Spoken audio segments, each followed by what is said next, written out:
Hi,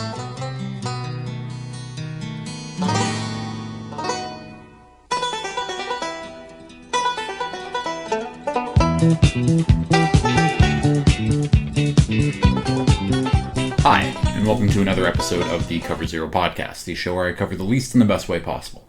I'm your host, Jason Wells. Today is Friday, September 19th. Another week to talk about football. Lots of injuries to talk about in the NFL Weekly Update. I am wearing all of my Dolphins gear because apparently I'm a sucker and we're going to get our ass kicked tonight. But I'll talk about that in the blind Thursday night football recap. Yeah, lots to obviously go over this week. Lots of things to talk about in NFL Weekly Update. I am recording again over my lunch break. This is definitely going to be split into, well, not split into, but like it'll all be one episode when you listen to it, but I will be much tired and sweatier when I come back from woodsman practice later tonight to finish the episode, but let's just get into it. Let's start off with this NFL Weekly Update. And I'll start off with all of the injuries that have happened in the last week. So, Austin Eckler, torn Achilles, out for the year. That might be his career. Very tough way to end his career if that is the case. Kalijah Kancey, the Bucs defensive tackle, tore his pec. He is out for the year. That's a big loss to that defense. Cody Mauch, one of the Bucs guards, is also out for the year with a knee injury. This is already a very hurt offensive line. Continues to go that way. Jalen Johnson, the Bears corner, out for the year with a groin injury. Robert Hunt, the Panthers guard, tore his bicep. He is out for the year also. Joe Burrow, grade 3 turf toe, out for at least 3 months. I don't think he's coming back at all this season.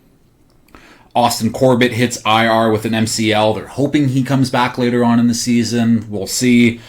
Cooper Beebe heads to IR with a high ankle sprain. He's going to miss at least 6 weeks, it seems. Jaden Reed broke his collarbone. He's going to be out for the next 4 to 8 weeks. Khalil Mack dislocated elbow, only out for a few weeks. That's great news because it could have been a season-ending thing for him. Aaron Jones goes on IR with a hamstring. He'll be back in a month. J.J. McCarthy, ankle sprain, not on IR, but will miss the next couple games, it seems. Kyle Van Noy with a hamstring injury, also going to miss a couple games. Justin Fields, concussion, out at least this game. We'll see next week. Shamar Stewart sprained his ankle. He's week to week at this point. Jane Daniels sprained his knee. Might miss some time. Looks like he's tracking towards playing, but be aware, he might be out. And then Sean McVay tore his plantar fascia on his foot while coaching the Rams this past Sunday against the Titans. That's just funny. That's kind of your injury update. I definitely missed a few of the smaller injuries or lingering things, but it is what it is. On to the NFL Weekly Update now.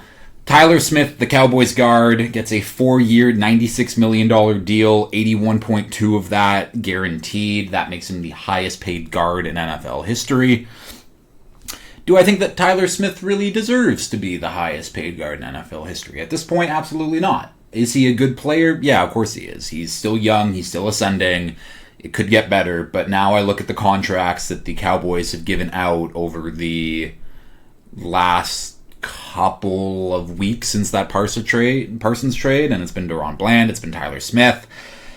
Oh, and who else did they pay? They paid someone else. They gave him like a good contract where, again, you should have just given all of that money to Micah Parsons. I don't know what those accumulative contracts all add up to.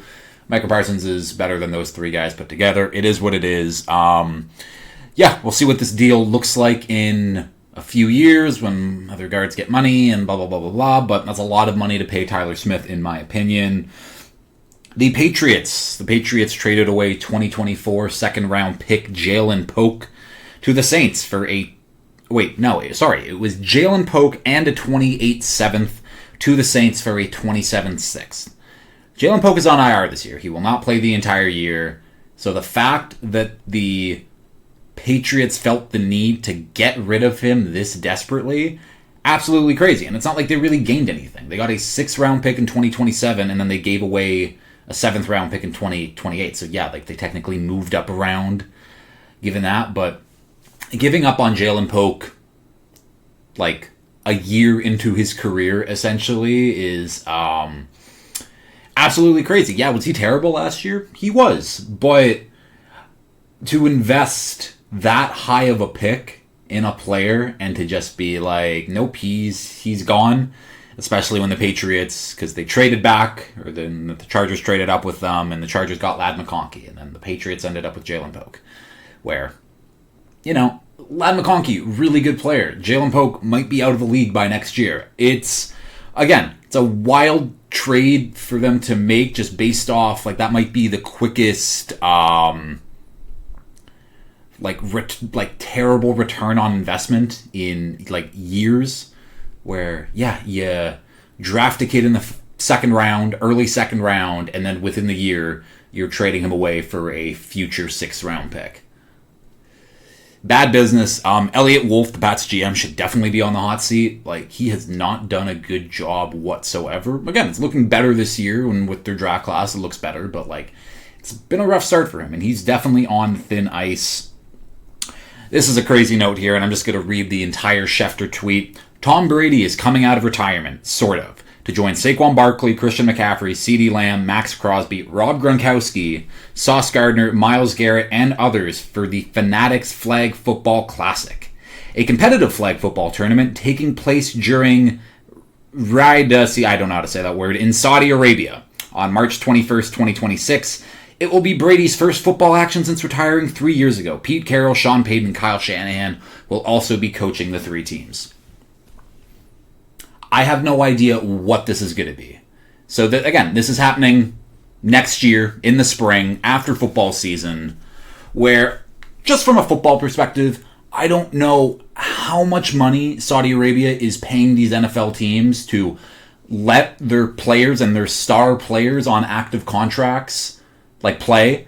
Because if someone gets injured, if someone has, it's a non-contact sport, if someone has a non-contact injury, tears something, absolutely terrible. On the flip side of it, I think this is going to be essentially prep for the 2028 Olympics. I'm assuming the other guys, I'm hoping anyways that there's also real flag football teams and not just NFL players who are taking it half seriously, somewhat seriously. But I would hope if they're going to this event, they are interested in playing in the 2028 Olympics. People have been oh, is Tom Brady going to be the quarterback for that 2028 Olympic team? I guess we'll see how good he is in this, but absolutely wild thing. I have no idea how much money Saudi Arabia is paying any of these players to be there. We will never find out that amount of money. Just thinking off the top of my head, Tom Brady would have had to get multi-millions of dollars to just basically I haven't played football in a while, and on top of the players, and they had to pay the teams. And again, this is just Saudi Arabia, what it does best, and it's trying to sports wash everything else that's wrong with their country to be ooh, look at the fun stuff we have. That's what they do. Saudi Arabia, and again, all of these players here making kind of a mental note of who is on that list and who would take blood money. Is what it is. We can move on from that. Next note up here, a couple smaller signings. Jadeveon Clowney signs to the Cowboys on a 1-year, $6 million deal. The Cowboys need help on edge. It can't just be Dante Fowler, Donovan Ezeraku, and Marshawn Nealand. Jadeveon Clowney get a help? Probably a little bit, but does it matter at the end of the day? No, the Cowboys' defense is absolutely atrocious. Again, I like Clowney. He's had a very good career. Has not lived up to that first overall billing, obviously, but that's now 11 years ago. So he's had a great career. Say what you want about him. And yeah, we'll see what he can end up doing in Dallas. Preston Smith signs with the Commanders. That's where he started his career. It seemingly looks like where he's going to end his career. Has 70 sacks on his career. See if he can add to it. There was a Commanders player that got hurt. Who was it? Either way, I forget. So now their edge rushers are Von Miller and Preston Smith. This is by far one of the oldest rosters in the NFL. Definitely one of the oldest defenses in the NFL, just if you factor in Von Miller, Bobby Wagner, and now Preston Smith. That is an old defense. I don't think their defense is very good either, but Preston Smith comes to give them a little help, seemingly. Juwan Bentley gets signed to the Steelers practice squad. Former Patriots linebacker, big downhill thumper of a linebacker, bruiser of a linebacker. It's a good signing. I think the Steelers definitely need linebacker help, and they definitely need run support help. So he signed to their practice squad. We'll see if things change over the next couple days. I doubt he gets elevated to the regular season roster for this weekend, but probably next weekend he shall be there, because when he was with the Patriots, he was a damn good player. Cam Akers back to the Vikings for the third time in his career. Obviously, with the news of Aaron Jones going down, the Vikings just needed another running back. Cam Akers is that guy. He's been that guy whenever the Vikings have just needed a running back to come in, play pretty well. Again, Cam Akers isn't good. He's dealt with a lot of injuries. The fact that he's still playing and competing, awesome for him. The Vikings just need a guy. He knows the system. It makes a ton of sense. Desmond Ridder also signs with the Vikings. This means absolutely nothing. Desmond Ridder is terrible. They just need another quarterback when J.J. McCarthy is healing and Carson Wentz is starting. So, is what it is. Mike White and Sean Clifford sign with the Bengals. They're looking for another, I guess, third QB, but now a backup to Jake Browning. Both of those guys are absolutely terrible. Like, Mike White has shown flashes of being okay in the NFL. Sean Clifford, again, he's kind of like Tim Boyle, but had a better college career than Tim Boyle. But Sean Clifford was a very okay college QB, and he's just a bad NFL quarterback. I don't know what Sean Clifford brings to anyone's QB room or anyone's roster, but congrats to him to hanging on and still getting paid. Darnell Savage gets cut by the Jags, former first-round pick. I'm sure he'll find a spot somewhere. Doesn't really matter at this point. But again, it's a notable cut. He started a lot of games for the Jags over the last couple years, but new regime, new roster. He's out the door. It makes sense. Final note here.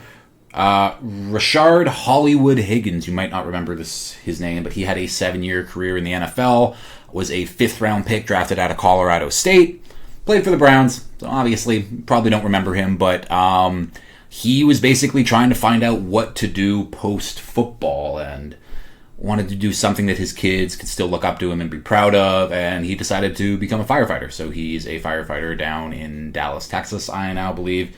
Again, very cool to just make that transition to be like, yeah, I was an NFL receiver for 7 years, and now I'm going to be a firefighter for the next 20. Good for him. Good for him for making that career change and, like, again, just getting out there. But, yeah, that is the NFL Weekly Update. Let's get into the blind Thursday night football recap. It is the Dolphins against the Bills in prime time under the bright lights. Of course, like this, we got killed.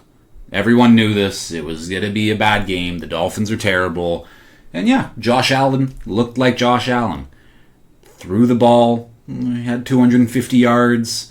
Passing, but they didn't really need to do. They just needed to run the ball, kill the clock. By halftime, the game was over. Allen adds a rushing TD on the ground. James Cook, another 2 TD performance. Again, he's just looking like a very good running back, really deserving all of that money. The defense, despite not having Ed Oliver or Matt Milano, they did exactly what they needed to do. Slow down HN. And that's really our one weapon that we can trust. Again, Tua, it was fine. It wasn't a terrible game, but it's just simply not good enough. The coaching, the schemes, none of it matters. Yeah, the Bills win big in this one. Final score, Bills 32, Dolphins 13. That's your blind Thursday night football recap. I'm going to be very sad tonight, I can tell you that. And we can get into this Week 3 preview now, starting off with the early afternoon games. Colts at Titans, Colts minus 4.5, total set at 43.5. Listen, like, the Colts should just win this game. I think Tyler Warren and Josh Downs both aren't practicing. I'm sure that they will play come the weekend, and it's just kind of like, okay, we won't practice you fully because you're a little banged up right now. But the Colts are really good. Week 3, though, tends to be the week where teams start teetering a little bit. I mean, we saw it with the Saints last year where, oh my God, they were putting up 30 points, 40 points, 30, and then Week 3, Week 4, it was all of a sudden like, phew, fell off a cliff. Now, I think this Colts team has much better roster than the Saints were dealing with last year, and obviously Saints had a lot of injuries too, but I just don't think that was a good roster in general. Like, the Colts are just flat out good. It's a good roster, it's a good team, and if Daniel Jones continues to be, like, average, it's good to keep working for them. Cam Ward and the Titans, it's been tough. Again, I don't think Brian Callahan's a good coach. But yeah, Cam Ward's going to have another tough test, divisional opponent. He is at home, though, so potentially big for them. Again, divisional matchups are always kind of throw out the record book. You don't know what's going to happen, but I just flat out don't think that this Titans roster is good enough to stop Daniel Jones. They really have to be effective in stopping the run game. Don't let Jonathan Taylor get going and let Daniel Jones beat you with the passing attack. And the Colts just have so many weapons where it might happen. And like the Titans offense on the other side, yeah, Cam Ward is going to have his hands full with this pass rush and a secondary. Like, it will be tough, especially when, again, Tony Pollard, pretty good player, Calvin Ridley, good player, Alec Iomanner, like, has looked pretty good in his first 2 weeks. But yeah, it's too much for this Titans team to like really overcome at this point. So I think the Colts win fairly easily. Next game up here, Steelers at Patriots. Steelers -1.5. Total set at 44.5. The Steelers' defense has been bad this year, and they have been very, very bad at stopping the run. In week 1, the Jets ran all over them, and last week, who did they play again? Last week, the Seahawks ran all over them, and now it's the Patriots' turn. Let's see if they can do it. But again, this Patriots team also isn't very good. They played a very bad Dolphins team last week, and they won. But they're also still a bad team. You can see them progressing slowly, which is always good. You don't want to see them regress, but it's hard to regress when your team was so bad last year. But yeah, this will be a good test for them. This is a very good test for this young Patriots offense to see what they can do against this. Again, they have good players on the Steelers defense. It's just been wishy-washy.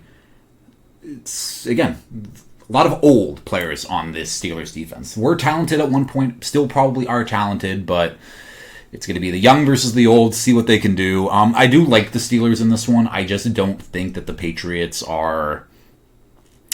Again, just talent levels on these two teams, the Patriots or the Steelers kill them. Like, obviously, there's a few players I really like on the Patriots. Gonzo will be back in this one. That's huge. But like Gonzo, Carlton Davis, Milton Williams, Drake May. And then after that, it's kind of like a bunch of question marks and guys who could go off or young players and yada, yada, yada. But I don't know. I don't like the Steelers either, but I like the Steelers just slightly better than the Patriots at this point. So yeah, I will take the Steelers in this one. Next game up here, Jets at Buccaneers. Bucks -6.5. Total set at 43.5. This might be a Jets +6.5 game. I really like Tyrod Taylor. I think that Tyrod Taylor is still a competent quarterback. Should he be starting for you for a full season or multiple seasons? No. But spot starts here and there? Yeah, absolutely. I think he's a better passer than Justin Fields. So we'll see how that looks. And this Bucs offensive line is very, very hurt right now. Still no Tristan Wirfs.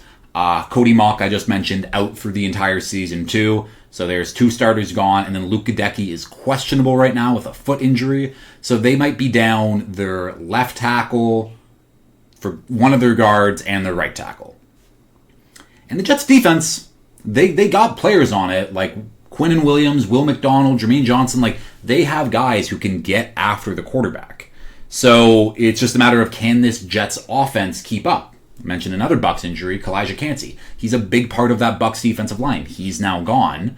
So yeah, can this young Jets offensive line, again, they still have to worry about Vita Vea, but this Jets team is a run-first team. Can Breece Hall, Braylon Allen, Tyrod, Gary Wilson, like, can they just make this offense like functional, look pretty good this week against a very hurt Bucs team? I don't know. I think the Bucs are still going to win because they just should win. They're just the better team. I won't say better coached because Todd Bowles versus Aaron Glenn is kind of a wash in my opinion. Obviously, Todd Bowles has a much bigger track record than Aaron Glenn at this point, but Yeah, I think that the Jets do manage to keep it close. I think 6.5 is a pretty big margin. And yeah, I like Tyrod as a quarterback. I really like the Jets' offensive line and what they can do in the run game. And without Kalijah Kancey, I think that the Bucs will have a harder time stopping the run, even if Vita Vea is there to plug up the middle. So yeah, I like the Jets plus 6.5. I still like the Bucs to win. But yeah, I'm going to stop it here. I have field work to do. Going to go out and walk around in the woods with a compass for basically the next 4 hours. So yeah, I will finish this recording later. Okay, I am back post-woodsman practice again. Man, very tired. I'll try to wrap this up as quickly as possible, but we still have a fair amount of games yet. I think I left off with the Jets and the Buccaneers, and since I stopped recording at lunch, I mentioned Luke Gedecki might be injured. He might not be injured. He's injured. He's on IR. So now no Tristan Wirfs, no Cody Mock, no Luke Gedecki. That offensive line looks in trouble, and that Jets plus 6.5, it's looking even better now. Looking even better. But now we will keep going. Next game up here, Raiders at Commanders. Commanders minus 3.5, total set of 44.5. Another game with injury. Jaden Daniels, we don't know yet about how his knee is doing, but if he does play, he will be hobbled. That rushing ability by him will kind of be taken away. He kind of only has to run away from Max Crosby at the end of the day, but the Raiders are playing pretty good football. Last week, Geno Smith played absolutely terrible. I do expect a bounce-back game. To me, this is a game where the Raiders should win. Again, this Commanders defense is so old and so bad. I expect Geno to have a much, much better game. Pete Carroll keeps talking about wanting to get Ashton Jeanty more involved, giving him more touches. I think that this is going to be Ashton Jeanty's like true breakout game. I see him getting over 100 yards in this one.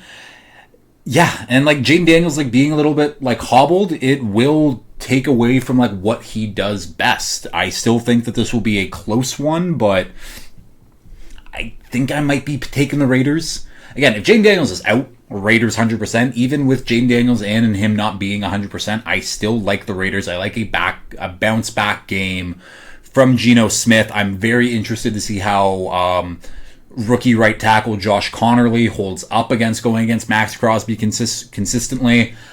Should be a fun game, but we will keep going here. Rams at Eagles. Eagles minus 3.5. Total set at 44.5. A divisional round rematch. I mean, this game was the toughest game that the Eagles had all playoffs last year against the Rams, and I think this Rams team is better at the moment anyways. Eagles defense is still playing great. They're still playing really good football. That secondary hasn't really been tested, though. We saw what they looked like week 1 against the Cowboys, and it was iffy at best. They played the Chiefs last week, and the Chiefs don't have people to throw to at the moment. But now you're dealing with Puka Nacua and Devontae Adams with Matt Stafford. Like, it will be a tough matchup. And this Eagles offense has just been bad. It's basically they went back to the 2023 offense when Brian Johnson was their offensive coordinator and he got fired after 1 year. It's looking like it's the same old shit. This is my issue with Nick Sirianni. If he doesn't have good coordinators around him, it's not going to work. And I just don't think he hired another good offensive coordinator. I think he needs to keep going outside of his own coaching tree and coaching staff to find the right guy. But I'm worried about the Eagles offense. It does not look good. The passing attack is almost non-existent. They just run the ball. I think Sean McVay is the better coach in this one. I think Matt Stafford's the better QB in this one. And when you have the better coach and the better QB, I'm picking you to win the matchup. So I am taking the Rams on the road against the defending Super Bowl champions. Again, I can't wait to see what Puka and what Devontae Adams do against the secondary, because I think that they will torch them. Keep going here. Falcons at the Panthers. Falcons minus 5.5. Total set at 44.5. This is going to be another tough game for the Panthers. And this Falcons defense has looked very good through the first couple of weeks. Now, this isn't a tough test for them, but this is a test where they should be able to kind of just tee off on this weakened Panthers offensive line. No Robert Hunt, what was the guy's name? No Austin Corbett. They're missing 2 starters on the interior now. And yeah, I think that the Falcons should be able to do some damage. I think that their offense is just better. The Panthers last year were such a good running football team, but without that interior offensive line, like Robert Hunt is awesome. And without Robert Hunt, I don't know if those lanes will still be open for Chuba Hubbard. Me personally, I am trying to offload Chuba Hubbard in one of my fantasy leagues at the moment. Haven't gotten any takers yet, but I'm also kind of sending ridiculous trades and sending trades to everyone, but we will see. I might just trade Chuba Hubbard for Travis Etienne, which kind of sounds crazy, and I don't really like Travis Etienne, but I also have Baishal Tootin. We can talk about the Jags when we talk about the Jags, though. It's Bryce throwing to Tet McMillan and hoping that Chuba can, carve some yards on the ground. I just don't have high expectations for what the Panthers can really do. The Panthers' defense is still bad, and they're going against Bijan Robinson, Drake London, Kyle Pitts. Again, I don't really like Michael Penix, but those three guys before I named Michael Penix are just better than anyone that the Panthers have on D, and I take that away because Derek Brown is obviously awesome and very good at football, but he's one guy. The rest of the guy, and they also have J.C. Horn. What the fuck am I talking about? He will take away Drake London. This feels like it could be a Kyle Pitts or a Darnell Mooney game, potentially, because I think J.C. Horn is just going to shadow Drake London for most of the game, so take that into account, potentially. Keep going. Bengals at Vikings. Vikings minus 2.5. Total set at 41.5. Sorry. We get Carson Wentz versus Jake Browning. Hell yeah. NFL football is back. I am excited to see Carson Wentz back starting. Not because I think that Carson Wentz... I really liked Carson Wentz when he was in his prime. And again, he nearly had an MVP season in 2017. Then he goes down to injury. And then we all know the legend of Big Dick Nick and them winning that Super Bowl. But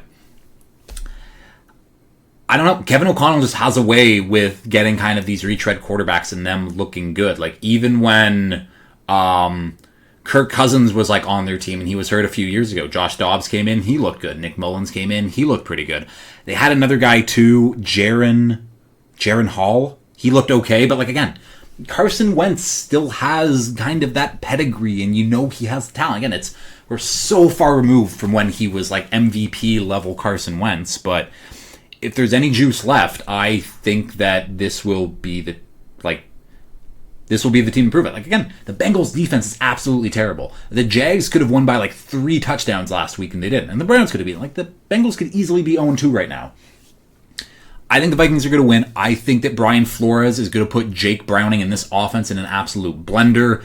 It'll just basically be take away Jamar Chase, make him force it to T. Higgins, but I think that the pressure that this Vikings defense is going to generate will be far too much for the Bengals to handle.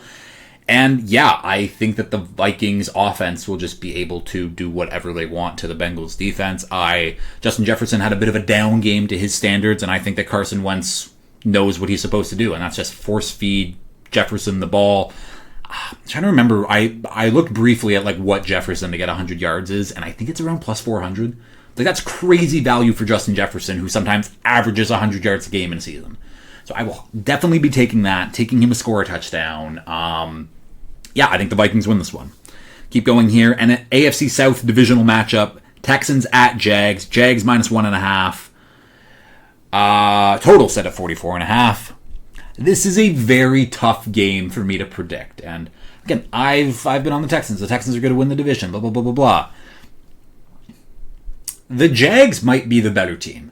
And this is going to be very tough because this Texans defense is still great. They're going against an okay Jags offensive line, so Will Anderson, Neil Hunter should be able to tee off on Trevor Lawrence. Derek Stingley will be on Brian Thomas Jr. for most of the game.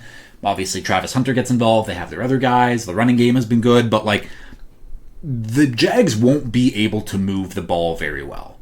On the other side, though, the Texans just can't move the ball whatsoever because their offensive line is so bad. It's so bad. And the fact that they basically... Well, they didn't ignore the offensive line. They just brought in a bunch of really bad players and just, okay, hopefully this hodgepodge works out and someone breaks out. No one has broken through the crap so far. And, yeah, the Jags defense has some players on it, and especially along that defensive line. Josh Hines-Allen, Trayvon Walker, who is here. Trayvon Walker is awesome. There was way too much talk about him being a bust and he's not living up to the expectations, and Aiden Hutchinson's so much better. And yeah, I still put Hutch in that category above Trayvon Walker right now, but Trayvon Walker is slowly closing that gap. He is a very, very good player. And again, those two guys, Eric Armstead in the middle, think they have someone else there too in the middle, but regardless, they will be able to get to CJ Stroud consistently. And they just won't be able to move the ball. Like, Nick Chubb, the run game is not good. Yeah, it's going to be a very tough game for the Texans. I don't know where this game's going to go. What did I say the total was at? 44.5? This seems like an under game completely. Like, I don't see the Texans moving the ball very well at all. Like we saw when they played the Bucks last week. And the Bucks pass rush is not as good as this Jags pass rush. So it'll be very interesting to see that anyways. It feels like an under game to me. I still lean towards the Texans just because, like, it should be better. But I don't know. Definitely under in this game, though. Next game up here, Packers at Browns. Packers minus 7.5. Total set of 41.5. The Packers are going to kill them. The Packers are the best team in football, best defense in football. This might be a game where we see Dylan Gabriel come in late again if it gets out of hand, which I think it will. Like, the Packers offense is really fucking good. The Packers defense is really fucking good. The Browns offense is really bad. The Browns defense is okay. I think it's as simple as that.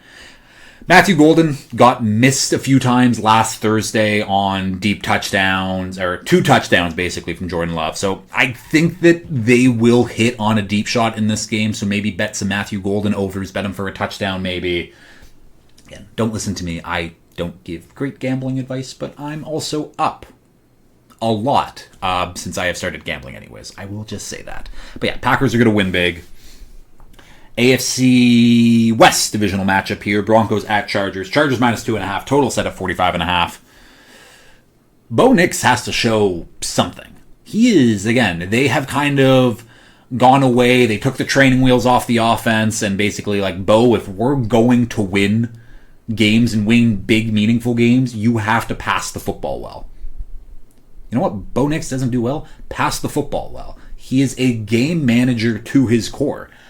I said it last year where I thought that, yeah, that Bo Nix rookie season, that might be the best season of his career. And so far it's trending in that direction. Obviously lots of time and lots of times to change, but I'm not changing my stance on Bo Nix until he consistently shows that he can be a guy.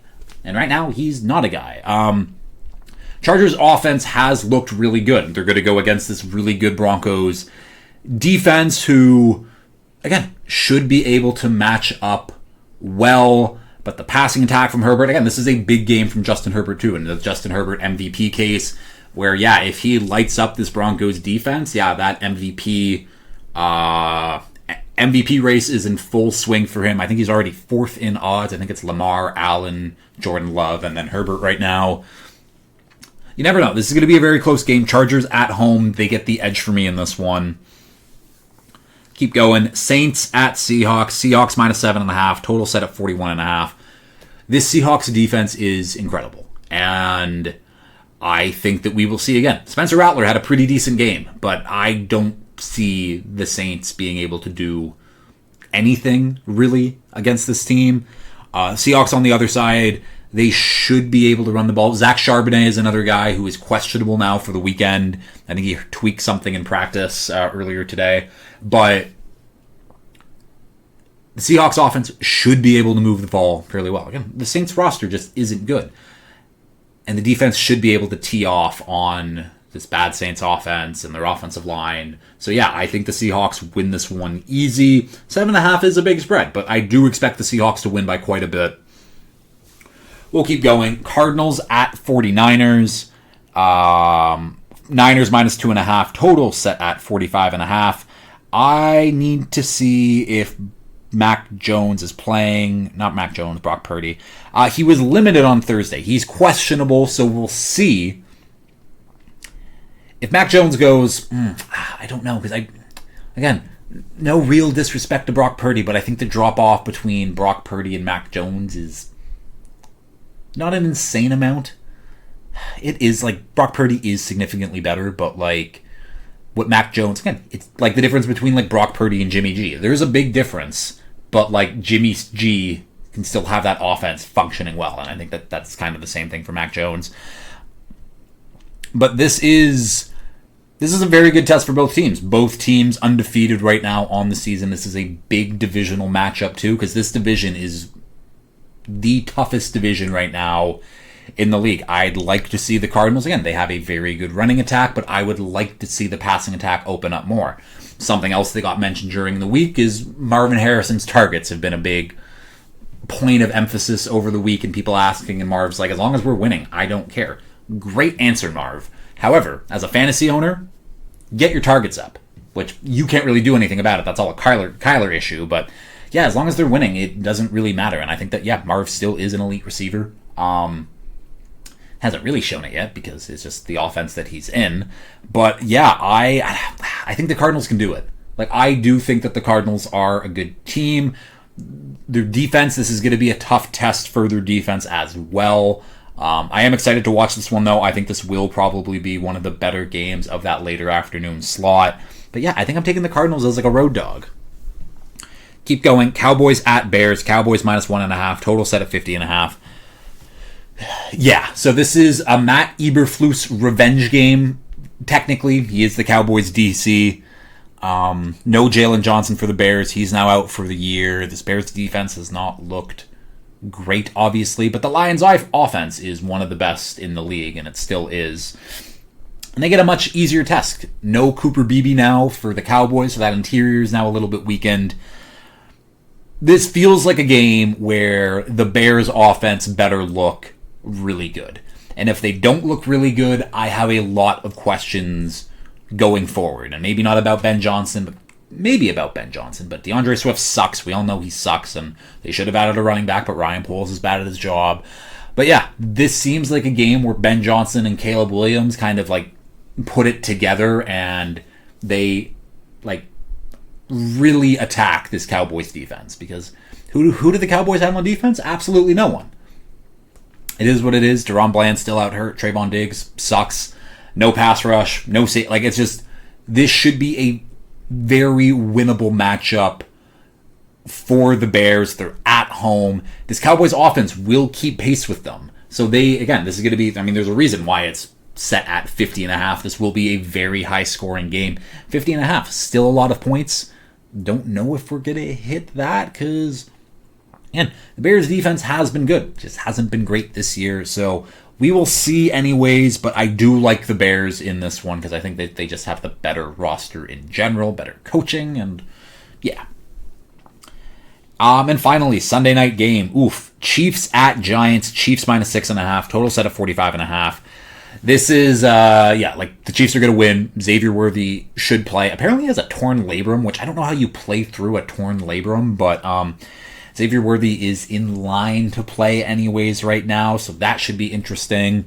I'm very interested to see how this Giants pass rush looks against the new founded KC offensive line, how Josh Simmons holds up against guys like Abdul Carter, who, I mean, they've had battles for years in the Big Ten there with Penn State and Ohio State, but yeah, now that new Chiefs offensive line holds up against this Giants defensive line, which is very good. However, the Giants secondary is absolute garbage. So if Xavier Worthy is back in this one, I expect a big, big game from him. I expect that connection with Mahomes to really get going here. But the Chiefs are going to win. There is no doubt in my mind that the Chiefs are going to win. Russ, after having a fantastic game last week, I think he's going to absolutely shit the bed. He's going to look terrible. I think Spags is going to have him in hell. Chiefs are going to win this one easy. And then finally, Monday Night Football here.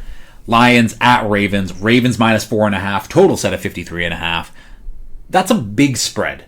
Like 4.5 for these two teams. And again, these are two of the better teams in the league, where 4.5 points seems like a lot right now. And I know, like the Lions week 1, they didn't look that good, and then they kicked the shit out of the Bears.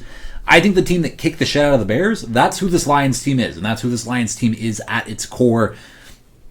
I'm very interested to see how they do against this. Again, I think this Ravens team is very good. Ravens defense should be very good. I think no Kyle Van Noy, though. I think that Jair is also hurt at the moment, too. So they're a little weakened at the moment. But they should be able to, again, score points, get the job done, keep it close. On the inverse, I definitely really want to see how this Lions defense holds up against this Ravens offense, because the Ravens offense has been... It's like, again, we thought did it hit its final evolution last year? They get Derrick Henry. It's hit another level at this point. Like, Zay Flowers is better than he's ever been. DeAndre Hopkins, not washed. He's still playing very good football. Again, run him deep. He gets open. He can make those contested jump ball catches. Zay Flowers can do everything over in the middle. I don't know where Rashad Bateman's been. I don't know if he's been injured or I'm just missing that completely, but he's been kind of silent. Tez Walker, 3 career catches, 3 career touchdowns. Maybe he can make it 4-4. That would be nuts, but the run game should be really good. The total, though. The total is set at 53.5. That's ridiculously high. And it's not to say, like, these are two top 3 offenses probably in the league. But I don't know. 53 points is a lot of points to score in a game. I might be a party pooper and take the under in this one. I also might take Lions plus 4.5 because it's a big spread. And I think that the Lions are kind of on par with what this Ravens team is. This is going to be a great Monday night matchup. I'm very, very excited to watch that one, but not excited to watch tonight's game. But yeah, that'll do it. That is the episode. I don't think I have anything really to add here, so we will just end it here. And as always, if you have liked this, please like, share, retweet, subscribe, all that fun stuff. Tell your friends, and until next time.